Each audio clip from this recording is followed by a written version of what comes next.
नौकरी के चलते मेरी पोस्टिंग एक शहर से दूसरे शहर में हर 3-4 साल में होती रहती है तथा कई बार तो कुछ अर्जेंट काम के चलते भी 2-4 दिन के लिए देश के अन्य किसी भी शहर में जाना पड़ जाता है, जिसके चलते रेल, हवाई या बस में भी सफ़र करना पड़ता है।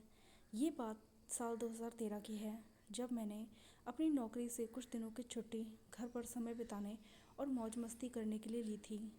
मैं अपने आप पर ही भरोसा करने वाला और अपनी दुनिया में ही मस्त रहने वाला लड़का हूँ तथा मुझे नई यारी दोस्ती बनाने का भी कुछ शौक़ नहीं है, क्योंकि आजकल की दोस्ती सिर्फ़ और सिर्फ पैसों तक ही सीमित हो जाती है।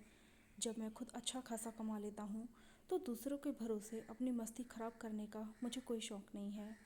जब 2013 में जून के महीने में मैं छुट्टियाँ बिताने अपने गाँव आया था तो मैंने देखा कि गाँव में मेरी उम्र के लड़के बहुत कम ही थे, क्योंकि ज़्यादातर लोग काम धंधे के चक्कर में बाहर अन्य शहरों में कमाने चले गए थे।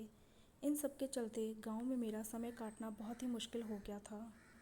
मैं दिन भर अपने मोबाइल में ही खोया रहता था तथा उसमें गेम्स व फेसबुक या व्हाट्सएप पर टाइम पास कर रहा था। एक दिन मैं ऐसे ही लेटा हुआ विचार कर रहा था कि मेरे पुराने स्कूल व कॉलेज के समय के दोस्तों को फेसबुक पर ढूंढा जाए। इसलिए मैंने कई नाम फेसबुक पर सर्च किया तो मुझे कुछ एक दोस्त मिल गए। मैंने उनसे चैटिंग करनी शुरू कर दी। जब मैं अपने कॉलेज के समय के एक दोस्त से बात कर रहा था तो मैंने उससे अपने साथ पढ़ने वाली लड़कियों के बारे में पूछा। उसने सबके बारे में बताया। मेरे कॉलेज टाइम में ही एक लड़की साथ में पढ़ती थी जिसका नाम चारू शर्मा था। वो मेरे उसी दोस्त की फेसबुक फ्रेंड थी। मैंने उसे भी फ्रेंडशिप रिक्वेस्ट भेज दी। मैंने कुछ समय बाद में ही देखा कि उस लड़की ने मेरी रिक्वेस्ट एक्सेप्ट कर ली थी तथा वो अभी भी ऑनलाइन थी।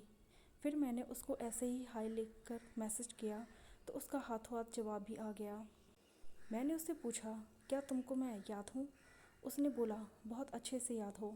अब मैंने उससे बातचीत को आगे बढ़ाते हुए उसकी पर्सनल लाइफ के बारे में पूछा। उसने बताया कि कॉलेज की पढ़ाई पूरी होते ही उसकी शादी हो गई थी और उसके हस्बैंड मुंबई में एक फार्मा कंपनी में जॉब करते हैं, लेकिन वो खुद जोधपुर में ही रहती है और यहाँ एक प्राइवेट स्कूल में टीचर की जॉब करती है। मैंने भी उसको अपने बारे में बताया कि मेरी जॉब कॉलेज की पढ़ाई के दौरान लग गई थी, इसलिए मैंने कॉलेज छोड़ दिया था और अभी मैं छुट्टी पर गाँव आया हुआ हूँ। ऐसे ही कुछ बातों के बाद मैंने अगले दिन बात करने का बोलकर उससे बाय बोल दिया। अगले दिन मैं जब बोर हो रहा था तो सोचा क्यों ना जोधपुर जाकर कोई मूवी देखी जाए। यही सोचकर मैं गांव से जोधपुर बस में आ रहा था। उसी वक्त मैंने अपने फ़ोन का नेट ऑन कर दिया। तभी उस चारू का मैसेज आया। मैंने उसकी चैट को खोला और उसको बताया कि मैं जोधपुर आ रहा हूँ और टाइम पास करने के लिए कोई फ़िल्म देखने जाऊँगा। उसी समय चारू ने बताया कि उसके स्कूल की भी आज जल्दी छुट्टी हो गई और अभी घर नहीं जाना चाहती। मैंने उससे मजाक करते हुए कहा कि तो फिर आ जाओ, मुझे मूवी देखने में कंपनी दे दो। उसने पूछा, तुम कौन से थिएटर में मूवी देखने जा रहे हो? मैंने उसको बताया, मैं ग्लिट्स में जा रहा हूँ। चारू ने झट से बताया कि मैं फ़िलहाल उस मूवी थिएटर के नज़दीक में हूँ, इसलिए जब तुम वहाँ पहुँचो तो मैसेज कर देना। पहले तो मुझे लगा ये मजाक कर रही है, लेकिन फिर भी मैंने मूवी हॉल के बाहर पहुँचते ही उसको मैसेज कर दिया। मेरा मैसेज करना ही हुआ था कि हाथों हाथ उसका रिप्लाई भी आ गया। उसने बोला, मैं बस पहुँच ही रही हूँ, लेकिन तुम टिकट ना लेना। मैं काफ़ी सोच में पड़ गया, लेकिन जब वह आई तो उसने बताया कि उसने मूवी की टिकट ऑलरेडी बुक कर दी थी। ये एक इंग्लिश मूवी थी, लेकिन दोस्तों मुझे इंग्लिश मूवी का बिल्कुल भी शौक़ नहीं है, इसलिए मैंने सोचा कि यार मैं तो बोर हो जाऊँगा। तब भी मैं चुप ही रहा। जब मूवी शुरू हुई तो हम अंदर आ गए। मैंने देखा कि हमारी सीट सबसे ऊपर वाली लाइन में थी, जिसमें हम दोनों के अलावा कोई नहीं था। वैसे मूवी इंग्लिश थी, इसलिए भीड़ भी कुछ नहीं थी और हॉल में मुश्किल से 40 लोग थे। सीट पर बैठने के बाद चारू ने बताया कि मुझको तुमसे ढेर सारी बातें करनी थी, तो इसलिए मैंने इंग्लिश मूवी की टिकट ली ताकि कुछ भी डिस्टर्बेंस ना हो। फिर हम दोनों ने बातें करनी शुरू की तो उसने फिर से वही सब बताया कि वो जोधपुर में जॉब करके टाइम पास करती है। उसके हस्बैंड मुंबई में ही व्यस्त रहते हैं, इसलिए हम दोनों की बात भी दिन भर में मुश्किल से आधा घंटा ही हो पाती है। मैंने उसको चिढ़ाते हुए ऐसे ही बोल दिया, फिर तो तुम्हारे हाथ में भी दर्द होने लगा होगा।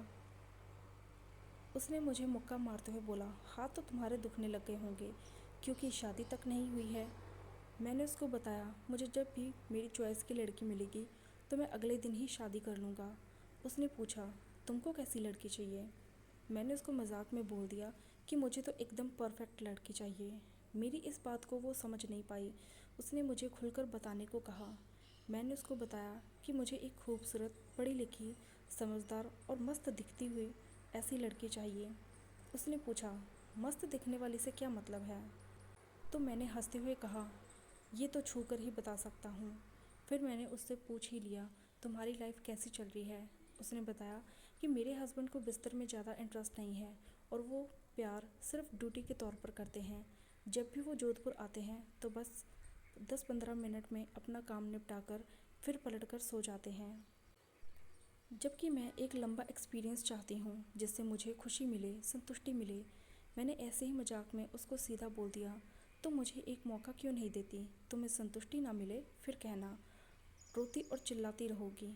ऐसा बोलकर मैं ज़ोर से हंस दिया। वह भी हंसने लगी और बोली, वही मौका देने के लिए तुम्हें यहाँ लाई हूँ। यह सुनते ही मेरी आंखों में चमक आ गई और मैंने उसको कस कर पकड़ लिया और उसके कंधे को साड़ी के ऊपर से ही मलना शुरू कर दिया। मैंने उसके कान में धीरे से कहा, वाह, क्या बना रखा है तुमने खुद को। तो उसने शर्माते हुए बोला, तारीफ़ के लिए थैंक यू, बाकी खुद ही चेक क्यों नहीं कर लेते? मैंने उसको कस के जकड़ते हुए कहा, पूरा मज़ा लेने के लिए कहीं और चलते हैं। उसने बोला कि कहाँ ठीक रहेगा। मैंने बोला, रुको, मैं अपने एक दोस्त से पूछता हूँ। मैंने जब दोस्त को फ़ोन किया तो उसने उठाया नहीं। मैंने सोचा कि क्यों ना किसी अच्छी सी जगह चला जाए। जब मैंने चारू को इसके बारे में पूछा तो उसने बोला कि पता नहीं वो जगह सुरक्षित होगी कि नहीं। मैंने उसे समझाया कि हम किसी अच्छे से जगह पर चलते हैं, तुम शादीशुदा हो तो हम पति पत्नी बनकर ही जाएंगे। यही सब सोचकर हम लोग मूवी हॉल से निकलकर बाहर आ गए। उस मूवी हॉल से थोड़ी ही दूरी पर एक लग्जरी होटल में मैंने रूम ले लिया। रूम में घुसते ही मैंने दरवाज़ा बंद करते हुए उसको किस करना शुरू कर दिया। मेरा एक हाथ उसका कंधा दबा रहा था। अगले 5 मिनट में ही सब कुछ हमने अपने आप से अलग कर दिए। मैं उसका यह रूप देखकर एकदम खो गया था। मेरे सामने ठीक वैसे ही लड़की खड़ी थी जिसकी कल्पना मैं हमेशा स्वयं संतुष्टि के वक्त करता था। वे मेरे सामने खड़ी ऐसे शर्मा रही थी जैसे मानो आज हमारी पहली रात हो। अब मेरा खुद पर कंट्रोल करना बहुत ही मुश्किल हो रहा था। इसलिए मैंने उसको करीब जाकर पकड़ लिया और उसको किस करना शुरू कर दिया, जबकि वह खुद भी इसका पूरा मज़ा ले रही थी।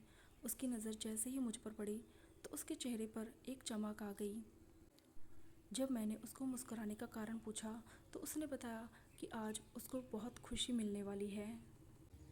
मैंने उसको बोला, आज तुम्हारी हर ख्वाहिश को मैं पूरी कर दूंगा, लेकिन तुमको मेरा कहना मानते हुए शर्माना पूरा छोड़ना होगा। उसने बोला, मैं तुम्हारा साथ देने की पूरी कोशिश करूंगी। मैंने उसको पीछे घुमाते हुए गले लगा लिया और अपना हाथ आगे की तरफ करके उसका कंधा दबाना शुरू कर दिया। वो भी धीरे धीरे इस पल का पूरा मज़ा लेने लगी। 2 पल में ही वो थक गई और सहन न कर सकी। वो एकदम से अकड़कर शांत हो गई, साथ ही एकदम बेड पर गिर गई। मैंने उसको संभालते हुए बेड पर लिटा दिया और उसके पाँव से लेकर आगे तक दबाना शुरू कर दिया। ऐसा करने से वो बहुत ज़्यादा खुश हो रही थी। चारू इस पल की खुशी और मस्ती में बड़बड़ाने लगी, सुमित, कहाँ थे अब तक तुम?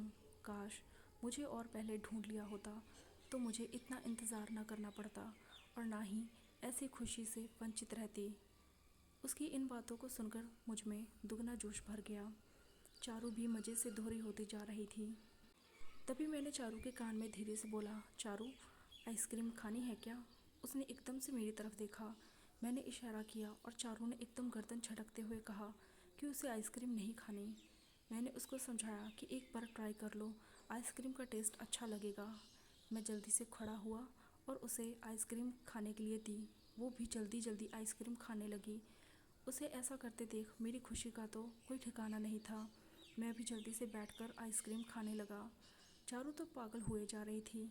आइसक्रीम खाकर अब हम दोनों एक दूसरे को ज़्यादा से ज़्यादा मज़ा देने में लगे थे। वो अपनी तरफ से पूरी कोशिश कर रही थी। मैं जल्दी से चारू को खुश करने लगा और इतनी देर में चारू बेचारी सन्न रह गई। वो पूरी तरह बेहोशी की हालत में पहुंच गई और उसकी आवाज़ कमरे में गूंजने लगी। उसकी यह अदा मैं सह नहीं पाया और मेरी भी हालत ख़राब होने लगी। उसने मुझे खुद से दूर नहीं होने दिया। इस वक्त चारू अपनी आंखें बंद किए हुए खुशी देने की कोशिश कर रही थी और उसकी सांसें भी तेज़ तेज़ चल रही थी। मैंने दोबारा उसके कंधों को दबाना शुरू किया तो उसने मुस्कुराते हुए अपनी आँख खोल दी और नज़रों से ही मेरा शुक्रिया अदा किया। उसने धीरे से बोला, आज पहली बार मुझे इतनी संतुष्टि हुई है और वो भी तेरी वजह से। ये सुनकर मैं खुश हो गया। अब हम दोनों बातें कर रहे थे और एक दूसरे के सिर पर हाथ भी फेर रहे थे। चारू ने बताया कि उसको खुलकर बातें और प्यार करना पसंद है, जबकि उसके हस्बैंड को ये सब बिल्कुल भी पसंद नहीं है और वो कोई एक्सपेरिमेंट भी नहीं करते। मैंने उससे उसकी शादी की बारे में पूछा तो उसने बताया कि उस रात भी मेरे पति आए और अपना काम करके लेट गए। मुझे बहुत तकलीफ़ हुई, लेकिन उसके पति को इसका कोई एहसास तक नहीं हुआ। तभी मैंने उससे मजाक करते हुए बोला, चारू, तुम्हारे पति ने तुम्हें कुछ खास भी खुशी भी नहीं दी थी, पर आज मैं तो तुम्हें पूरा मज़ा दे रहा हूँ, तो मुझे क्या खास दोगी। इस पर उसने बोला, मेरे पास अलग से देने के लिए तो कुछ है ही नहीं, अब तुम ही बताओ मैं क्या दूँ। इस बात पर मैंने हंसते हुए इशारा किया और कहा, ये दे दो। तभी वह झटकते हुए बोली, क्या यार तुम भी। मैंने उसको बोला, अब यही चाहिए। इस पर वो डरते हुए बोली, सुमित, तुम्हारी जो मर्जी हो वो करो, लेकिन कोई प्रॉब्लम नहीं होनी चाहिए क्योंकि मुझको वापस घर भी जाना है। मैंने उसको पूरा विश्वास दिलाया, मैं कोशिश करूँगा कि सब ठीक हो। अगर तुमको ठीक नहीं लगेगा तो मैं कुछ नहीं कहूँगा। इस बात पर उसका डर कुछ कम हुआ और वो भी मेरी बात से सहमत हो गई। मुझे खुद अपनी किस्मत पर नाज हो रहा था। मैंने चारू को बताया, आज हम अपना बेस्ट दिन मनाने जा रहे हैं जिसको तुम ज़िंदगी भर याद रखोगी। हालांकि उसके मन में अभी भी कुछ डर बाकी था, लेकिन साथ ही उसे मुझ पर भी पूरा भरोसा था। अब मैंने चारू को किस करना शुरू कर दिया और साथ ही साथ मेरे दोनों हाथ उसके बालों को सहला रहे थे। मैंने धीरे से चारू के कान में पूछा कि क्या तुम तैयार हो। उसने मेरी आंखों में झांक कर हाँ का जवाब दिया। मेरे अंदर तो बहुत ज़्यादा हलचल मची हुई थी। फिर मैंने एकदम तेज़ी से चारू के बाल खींचे और साथ ही अपना काम शुरू कर दिया। चारू बेचारी कुछ कहती इससे पहले ही मैंने उसे शांत करवा दिया। हमारा काम चल निकला था। दोनों ही अपनी अपनी मंजिल के बहुत करीब थे। चारू तो अपना काम कर चुकी थी। फिर कुछ मिनट बाद मैंने चारू को बताया, मेरा काम भी ख़त्म होने वाला है। उसने बोला, मैं इसको और इस पल को महसूस करना चाहती हूँ। मेरे साथ साथ चारू भी बेड पर गिर पड़ी और वो अपनी सांसों को कंट्रोल कर रही थी। थोड़ी देर बाद ही मैंने देखा कि चारू को गहरी नींद आ गई थी। आज पहली बार काम की तसल्ली उसके चेहरे पर साफ दिखाई दे रही थी। वो बिल्कुल सुकून से सो रही थी। मैंने धीरे से उसको उठाकर सीधा सुलाने की कोशिश की तो वो किसी मासूम बच्चे के जैसे मुझसे और ज़ोर से चिपक कर सोने लगी। मुझे उसकी मासूमियत पर तरस आया और उसको कस के अपने गले लगा लिया। मेरा एक हाथ अभी भी उसके सर पर धीरे धीरे घूम रहा था, लेकिन मेरी चारू तो अभी भी दुनिया से बेखबर होकर चैन की नींद से सो रही थी। शाम के 8 बजते ही मैंने उसे उठाया। हम दोनों ने साथ में खाना खाया। फिर जब मैंने चारू को उसके घर छोड़ा तो उसने पूछा, अब रात को गांव वापस जाने से अच्छा है एक रात के लिए यहीं रुक जाओ। मैंने उससे पूछा कि तुम्हें कोई तकलीफ़ तो नहीं होगी। उसने भी ना में जवाब दे दिया। मैं भी बिना किसी डर और संकोच के उसके साथ उसके घर के अंदर चला गया। पूरी रात हमने मज़े किए, मस्ती की। चारू बहुत ज़्यादा खुश थी। अगली सुबह मैं वापस अपने घर आ गया, इस वादे के साथ कि जब कभी मैं अपने गांव आया तो चारू से ज़रूर मिलूँगा।